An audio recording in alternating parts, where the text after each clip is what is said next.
সন্তানকে পড়াশোনায় আগ্রহী করতে ২টি সুন্দর কৌশল। প্রথম কৌশল, বাচ্চার সঙ্গে টিচার খেলুন। প্রকৃতিগতভাবে মানুষের মধ্যে শেখার চেয়ে দেখানোর প্রবণতা বেশি থাকে। তাই চাইলে আপনিও আপনার বাচ্চার ক্ষেত্রে এই সুযোগ কাজে লাগাতে পারেন।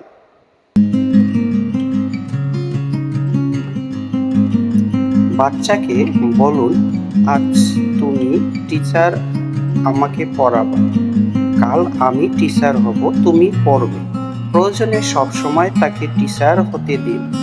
এতে বাচ্চা নিজের অজান্তেই পড়াশোনার প্রতি আগ্রহ জন্ম নিবে।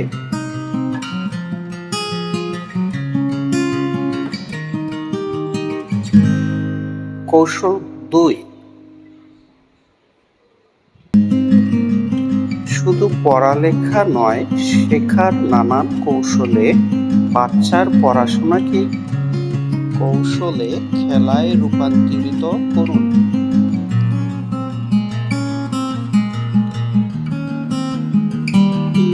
প্রিয় পড়াতে বলতে পারেন, প্রিয় এর মাথা মুছড়ে দিলাম,